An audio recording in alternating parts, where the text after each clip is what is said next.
Another day, another Dodson's Corner video. You know, we're coming at you with them every single day. This consistency's crazy. I'm sweating. It is kind of hot in here. Go Skins or what? Sorry, that was dumb. I'm sorry. I don't have a wife beater on, but this tight white shirt'll do. Oh, wait, I gotta put this screen away. He just looks at himself. There's been one video on the channel where I had this monitor up at the side so we can see ourselves. The entire video, he was just looking at the screen, and it was so obvious. In my office, they took it away this year, but last year, I had a mirror right where everyone would like come down the hall to talk to me. You're just mirroring? I could stare at myself in the mirror every time someone came and talked to me, so they took it away this year. We spent all the time not making videos to research. Yeah, the last month has just been getting ready for these predictions. Mm-hmm. So we're going to go 13 for 13. Yeah, but before we do that, should we plug our unpaid sponsorship? Our new app that we created? So there's this app called 4 Ounce. Basically, Lucas is going to put the usernames. Not the usernames, the pin, the code to join our thing. Oh, they're going to be in our thing. Yeah. Oh, okay. I think they should join our league. Okay. All right, you guys can join our league, but it's basically every UFC you get to come in, predict, how's this fight going to go, and there's a ranking leaderboard. So we want you guys to join the Dodson's Corner group. It's me and Lucas will be in there. The guys that we watch the fights with will be in there. But we think you guys should join it, create some community over there. That'd be sick. Become the biggest 4 Ounce content creators, and they'll surely have to sponsor us, because I've seen TikTokers sponsor. Oh, a little TikTok Time sponsor. to bring me my money. They'd be like, yeah, you actually have to start posting TikToks again. And we'd be like, oh. Anyways, yeah, it's a fantasy league. It's just going to be like a point system. Honestly, we don't know how it works. But I think it should be fun. If we can get probably 50 people in there, that'd be pretty sick to have a league. See who... we're going to get found out real fast for being frauds. All right, let's move on to our predictions. First on the card in the early prelims, we got Markel Medeiros versus Mark Chwinski.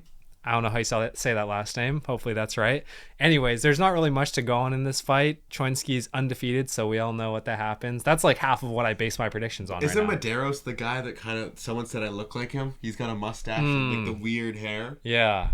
Yeah, that's why I went with him. Yeah, you give Medeiros vibes. Someone told me that, and that's the worst one I've gotten, because he's ugly. Bro, you got GM3. GM3 better than Medeiros. Yeah, Medeiros is so bad. But I also went with Medeiros by decision. Yeah. I feel like there could be a lot of decisions on this card. Dude, I was doing my predictions in that fantasy league, and a lot of them were decisions. I was like the whole main card could be decisions. I'm kind of worried, yeah. Anyways, the only good person that either of these guys have beaten is Austin Hubbard, so that's really all you have to go off of is the strength of competition, and Medeiros has a bit stronger competition, so that's why I went with him by decision. All right, next up the card, we got Quillen Salkilde versus Yanal Ashmuz. I'm glad you said this one.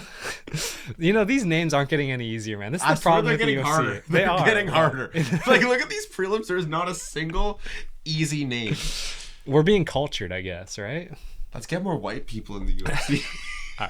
That's not what I meant. Anyways, I think Salkilde is probably one of the biggest prospects, definitely the biggest prospect from Australia right now, with his debut against, Anshul Jubilee, Khabib 2.0. So if he can beat that level of competition, I'm pretty confident that he can beat Yanal Ashmuz. They both have the same record, actually, which is pretty funny, 8-1. So he's not undefeated, which is good for us. We don't like that anymore. I think he's just going to be a really strong prospect. We've seen him go 3 rounds in the Contender Series. He had good volume the whole time. And I think that this is just going to be mainly Salkilde has the striking upper hand. Ashmuz is going to spam some takedowns, but people who can keep their distance at low range, at like a low level of competition, which is what Salkilde is still at, I don't think he's gonna have much trouble. Yeah, the people shooting takedowns. If you're low level shooting takedowns, your takedowns ain't that good, or else you'd be up in the ranks. So I'll also go Salkilde decision here. Yeah, I'm pretty confident in that one. That one is one of the easier ones. Next up, we got Saragi. I'm not saying his first name versus Yu Ju Song. It just doesn't get easy, bro. I just feel like an idiot trying to pronounce these names. I feel so white. Anyways, Sang is an undefeated fighter with no Google profile, so it's always a risky chance to pick those guys. I believe this is a short notice fight. I think this is Sang's first fight in the UFC, so He can't be trusted. Saragi is one of the Apex Warriors, and I think he's gonna show levels in the UFC, honestly. But the only problem is Saragi got finished by Anshul Jubilee. But I don't know, bro. I don't know. Nah, Yuju Sang, like Asian fighters, until they reach like a little bit of a higher level, like the low difficulties, they just they're undefeated through the low difficulties. They are. Yuju Sang's got it on lock. You think? Yeah, and then the second they get like top 25, top 30, that's when it gets tough. I forgot that this guy got finished by Anshul Jubilee. I'm doing a last minute switch. I'm going Yuju Sang. That's too bad you can't switch it in the app. And our final early prelim, Ariane Lipsky versus my queen, my honey, Wang Kong. Hit your boy up, newly single. Me, you, Zhang Wei Li, good times. Dude, she's been spawning on random cards. Like they don't even talk about her. And all of a sudden, just every 2 months, she on into some early prelims. Yeah, I think the Joker thing wore off pretty fast. The Joker effect. The second she got submitted, it was like those clips ain't hitting the same anymore. No, I mean I'm excited to see her back. She's probably one of the most exciting woman fighters, probably just behind Wei Li. Yeah. Right? Like who else is there? Yan Zhanan. Yeah, they're all the exciting female and women are the same thing. All the exciting female women. Well, I love the female. If we want to get into gender, but they're all Asian. Like the doctor. Yeah, Where's she been at? I don't know, probably suspended or something. She probably doing open heart surgery right now. Yeah, or she's like her parents won't let her out of her room or something. No, she's grounded for now. What was that you were saying there? Never mind. Me and her parents go way back. This is actually the reason we haven't posted. We've been demonetized. They actually YouTube started to go through our channel and we got canceled. That we are extremely awesome. There we go. But it's Wang Kong here, easy. I'm going round 1 KO. She's coming out with a vengeance. I think round 3. We saw that first fight in the UFC where she looked like a world beater and got, I think that was almost a record time finish for that division. But after that, we had a fight where she lost her confidence, getting submitted, kind of got overzealous, was close. It looked like she was close to a finish. And then we just had her fight versus Bruna Brazil, which, Bruna Brazil should have been a better grappler than her, but couldn't really do anything. So I think she's kind of regaining a little bit of confidence. She'll come back stronger. But it's women's fights, and I just don't know how reliable a KO is. Like, can I rely on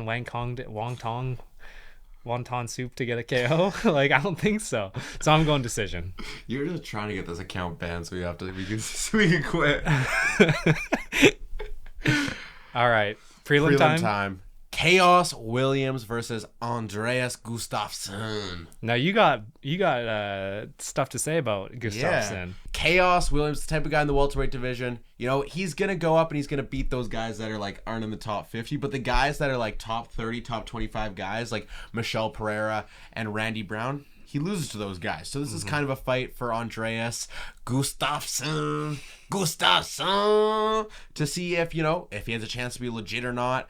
I think obviously the logical choice in this fight is to take Chaos Williams, but I dare you to go and look at a picture of Andreas Gustafsson and tell me this guy doesn't have Swedish aura. He does. He's got Swedish aura. Like, he was standing there on Tapology with the flag, and I went, I'm riding with you, my boy. I'm riding. He's Viking farming. He's aura farming. He's knocking out Chaos too. Really? Yeah. I did watch this Finally Contender series. It was exciting, but these low-level fighters just give me no confidence in the way that some of them strike. Like they go out there and they're trying to kill each other with no defense. So I do think, like you said, Chaos Williams is the smarter pick. So that's who I'm going to go for. I'm thinking around 2 KO. Wait, are you saying that Gustafsson has low IQ? Yes. Chaos Williams lost to Michelle Pereira. It's over. Well, Michelle Pereira is decent. He's okay. Yeah, but he lost like 3 years ago to Michelle Pereira. He has flukes. I don't know. This is just a bot fight. Sorry, I cut you off. Who are you taking? I didn't do any research for this. I'm taking Chaos Williams. Ah, boy. Oh, you want me to do the Tom Aspinall? Sergey Spivak. He's a great fighter. Dude, Spivak's gonna fraud check Waldo. Waldo is so cooked. Waldo is so cooked. He is getting shipped out of those rankings. I actually genuinely don't know if I've ever seen him fight before, and he's ranked. Yeah. When has bro ever fought? He probably got like an Apex win on a card that I didn't watch. 3 years ago. Yeah, and there's just no heavyweights. Yeah. I don't think Waldo Cortez Acosta has the skill to keep up with Sergey Spivak, you know? Sergey Spivak, It's Marcin Tybura and Sergey Spivak. They're the gatekeepers of that top half. Yeah. And Waldo Cortez Acosta, if Mick Parkin can't beat these guys, I don't think Cortez Acosta can. No, and here's the thing is that he might try to prove us wrong, but it's Sergey Spivak. It'll be like a 2-1 decision kind of thing. Yeah, and Cortez Acosta, the cardio, oh my goodness. This is so bad. Sergey Spivak he's coming for that belt. He could get a submission maybe. You never know. Yeah. It could be a sub, but I think on my official picks in the fantasy league, I think I might have went with a KO just for fun. I don't remember what it is. I think I was probably decision. I went with a lot of decisions. Azamat Murzakanov versus Brenson Ribeiro. Dude, one thing I want to say is Murzakanov takes like 3 years off at a time. This dude is 14-0 and he's 36. Bro, he's like a new prospect on the block, but he's 36. Like this is Hamzat Chimaev. Basically, he fits right into the light heavyweight division with all the prospects being mid-30s. That is true. Yeah, I mean, this is so easy. Yeah. Azamat Murzakanov is going to murder this guy. Yeah, it's going to be it's going to be like a first half. So either like round 1 or beginning of round 2 KO. Yeah, I could see like flashes of UFC 308, the light heavyweight Ibo Aslan just going out there. Just boom! Yeah, over and over again. So I think it'll be a fun fight. It's a good way to like get us ready for the real main event, which is Bruno Silva versus Joshua Van. You were quoted once by saying that Joshua Van is the most overrated flyweight contender. So let's hear what you have to say. Well, I mean, Bruno Silva is just straight garbage. Isn't it Bueno? No, it might be Bueno. No, that's every other female Brazilian fighter. No, I was excited for this fight because we just saw Bruno Silva go up against Manel Kape and have a very bad performance, like just got outclassed on the feet. But we know how good Manel Kape is. He's unbelievable. He's super fast. Joshua Van is only like 22, 23 years old. Definitely doesn't have the experience of Manel Kape. But I do think the volume, the pressure, the speed, the takedown defense that Joshua Van has is going to be much too good for Bruno Silva. Yeah, and with Joshua Van, like every time I look at his Tapology or his UFC page, I'm like, how are you like a top striker in this division with a 75% decision rate? He has so much volume, no power. Like, definition of Pillow Hands videos. When we remake that Pillow Hands video, bro might be number 1. Bro might be number 1. You cannot have Depends on this fight. If he gets a KO. I mean, Bueno Silva's chinny at this point. Yeah. But it's Joshua Van. He's going to come out here and land a ridiculous amount of strikes, do what he usually does, and get the decision win. Yeah, I'm worried about the first because it's a 3-round fight, right? Yeah. And we've seen Joshua Van lose so many first rounds, and then he takes a minute to get going. So I really hope that he can just go out there and have some confidence. But he's the type of guy where if his fight goes to a decision, like if you're looking at that fight blindly, like didn't watch and just looking at the scorecard, how do you not pick Joshua Van with his numbers, the pure volume and strikes? Yeah, that's true. All right, moving on to the main card. First on the card, first of all, how do you rate this main card? It seems like, I don't know if just the UFC has no hype right now or what's going on, like the lull it's in right now, it's the pre-summer, it's like that's true. It feels like May when you were in school, May is just like dragging because once it hits June, it's like, oh yeah, it's unreal. You're going on field trips to the water slides. Yeah, you're doing all the cool stuff. So like right now it's in that lull phase, we had that awesome fight night last weekend. Oh gosh. Yeah. I did not watch that. I'm going to be honest. I'm casual. Did you miss the main event? No, everyone missed the main event. Yeah, but no one really missed it. Let's be honest. But no, it's like a C+, C tier pay-per-view. Like, it's not awful. I think depending on the way that these fights go, it low-key could be a sleeper card. Yeah, it has depth to it. It doesn't have like a punch to it outside of like the main event, but it has depth to it. Like there's a lot of like 6 out of 10 fights. Well, like if we get a Vicente Luque nasty KO, could be good. If we get a Patchy Mix brutalization of Mario Batista, could be good. Oh, that's unreal. That's pay-per-view of the year right there. Exactly, but it's just like realistically we're not. Like Kevin Gastelum featured fight. Oh yeah, okay. Bro's gonna come in 15 pounds overweight. Eating the cheeseburgers. 3 things certain in life: death, taxes, and Kevin Gastelum missing weight. Yeah. Okay, let's move on to the first fight. We got Vicente Luque versus Kevin Holland. Kevin Holland taking New man. 2 months off. Yeah, back already. Gunnar Nelson win. That was big for him. You know, pretty easy win, I would say, for him. It did never look in doubt. He almost KO'd him a couple times. Almost got the finish. I'm gonna be honest. Kevin Holland, yes, is better at welterweight, obviously. But I think Vicente Luque is being underrated here. I mean, he was underrated going into that Garimbo fight. Yeah. Took his lights out almost instantly. Like, that was like...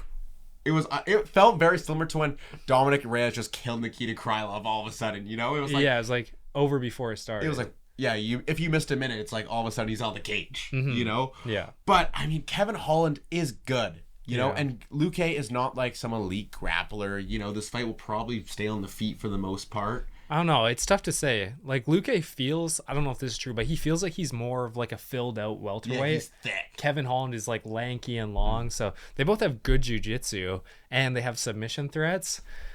But I think Kevin Holland just wants to kind of have fun. You know, he'd rather stay striking. Yeah, they were like, "Oh, how would you feel about a Bilal matchup?" He's like, I want to fight all the bad welterweights. I want Colby Covington." I mean, yeah, I could see if he wins this, maybe. Yeah, but at the end of the day, it's risky, but I'm rocking with the Kevin Holland. I think I went round 2 TKO. Wow. Okay, you're really going for it, hey? I love him. How can you not love Kevin Holland? You know? I think you've picked Kevin Holland every single prediction. Yeah. And it's only been right once. Or maybe I honestly might have picked Gunnar Nelson. You know, like the one time you gets it done. No, I remember we said he has to win. We'll pick him until he wins, and he won that one. I'm going to go with Vicente Luque. Kevin Holland's a classic.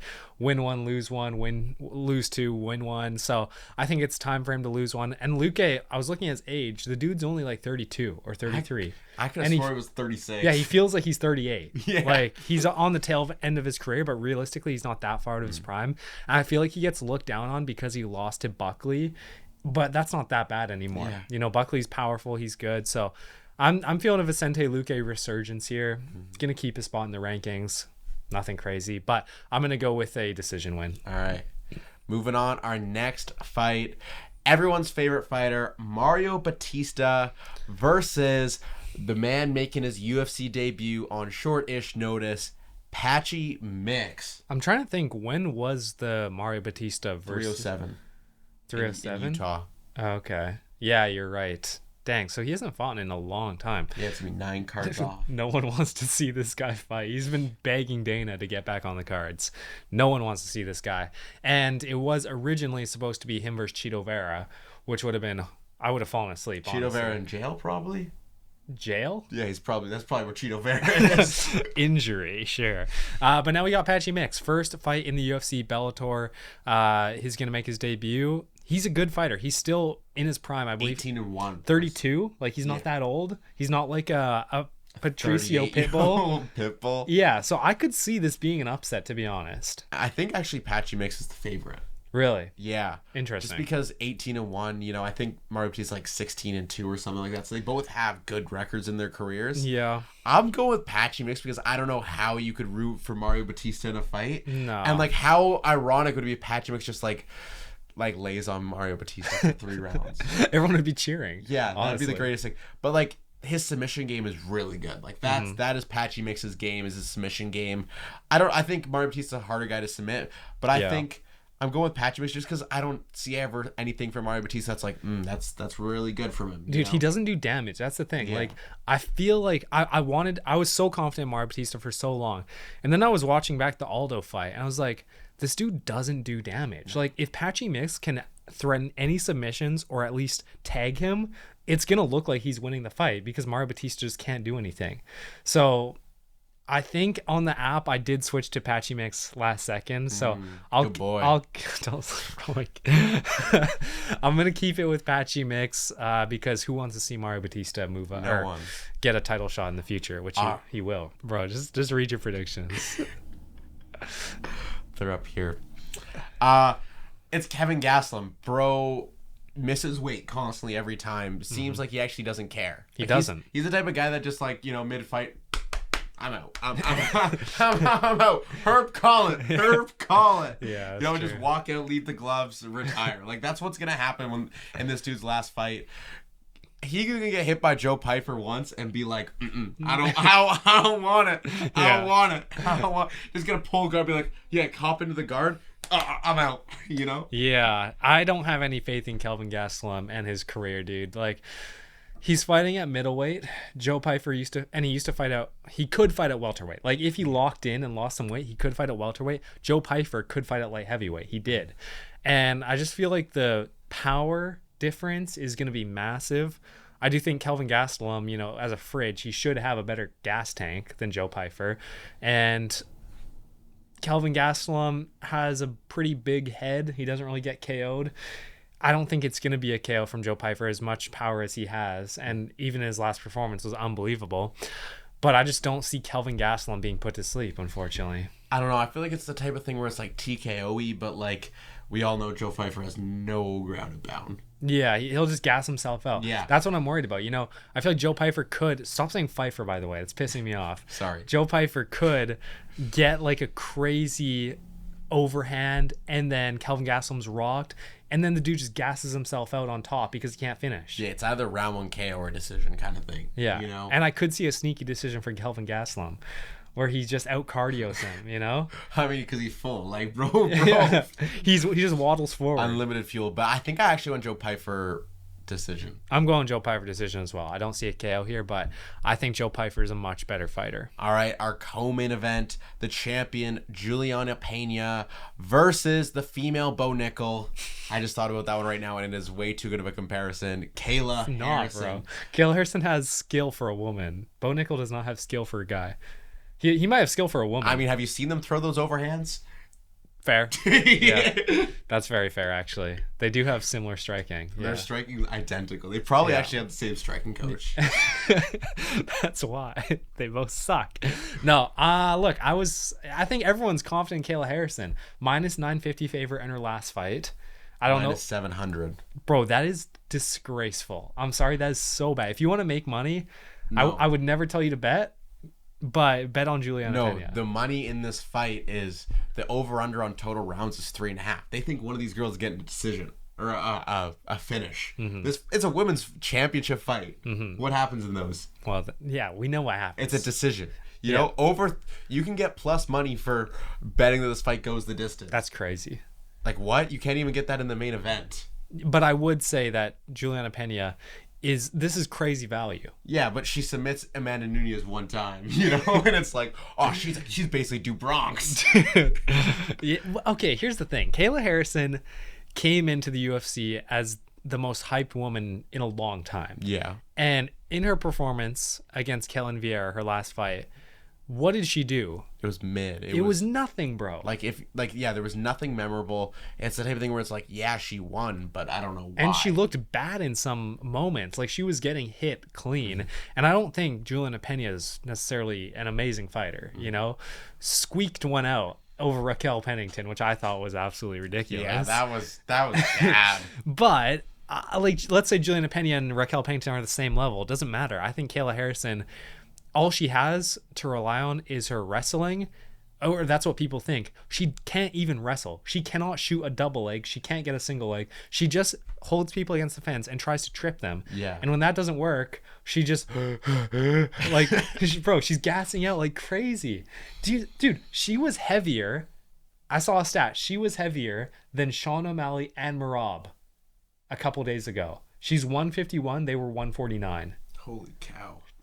How is she going to make 135? I don't know. I could see her missing weight. Like, they better have a backup fighter. She's going to be a career weight misser. Zhang Weili, my queen. 3-division champion. If Zhang Weili beat Juliana Pena, Shevchenko should just concede the belt to her. It is tough because, I think that these odds are ridiculous. There's value in Pena. Yeah. But I still am going to go Kayla Harrison. It just makes sense. It's how the UFC works in 2025. Her decision. Okay, well, I'm gonna go Juliana Pena decision, big upset. I'm not confident in it, but I think this is gonna be a 3-2 fight. Yeah. Call me crazy. A woman fight's gonna go 3-2 decision. All right, moving on. The main event: Merab Dvalishvili versus Sean O'Malley 2. We got the flags up. Shout out our production team. I'm actually kind of excited for this fight. I don't know. I'm just more and more excited the closer we get to the fight because the less we hear from Sean O'Malley. And we haven't had a good UFC fight in 3 weeks. And there's no hype behind this fight, really, And I think that's what's going to happen is we're just going to get all the hype from in the octagon. You hope. You really hope, Sean man. seems business, He and does. it's like a month ago, I'm like 100% Merab, but then I'm like, yeah. Sean could do it now. Dude, that's how it always goes, though. Like, building up into the fight, like Topuria versus Holloway, I was so confident in Topuria. The day of, I almost switched to Holloway. It's just like you build up these storylines in your head. Oh, Sean, he could really do it. Sean could do it. I think Guru picked Sean O'Malley to win. Well, obviously, he's number one Sean Glazer. Bro, that's you. That's literally you. I am not as big of a Glazer as Guru. Actually, that's true. He said Guru he won. convinced the whole entire MMA community that Sean O'Malley won. Yeah, that is crazy. You didn't do that. You accepted defeat. Humbly. Yeah, I'll say. He lost. Yeah, I didn't even watch the fight. I haven't rewatched it either. Oh yeah, we were at a comedy show. Yeah, it was so bad that I didn't even rewatch it. Yeah, it was really brutal, but there were some close rounds in there, and I think if you're trying to logic this out, and if you take Sean O'Malley at face value, if he couldn't do wrestling in his training camp, he had a torn labrum, there is some merit to him being able to do better in this fight. And we said, can Merab survive 25 minutes? Now it's can Merab survive 50 minutes? Can he? I think he can, because Yeah. I think that Merab's striking is so underrated. The first time we fought, we thought, all right, striking versus grappling, what's going to win here? I think, it's Merab, his striking and his grappling versus Sean's striking and his takedown defense. Merab has 2 offensive things. Sean has 1 offensive thing, 1 defensive thing. In a fight that's probably going to go the decision, I think that means Merab's going to win. Interesting. So you have Merab decision. I got Merab decision. Yeah, I remember, this first fight has kind of like mixed feelings because we made a video where it was like Sean O'Malley masterclass incoming.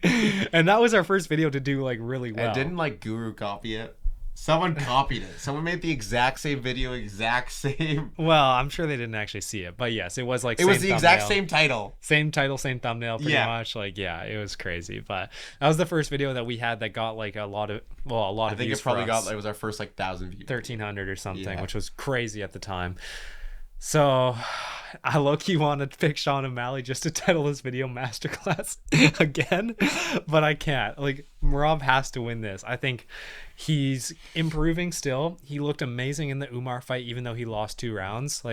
His cardio looks better than ever, obviously.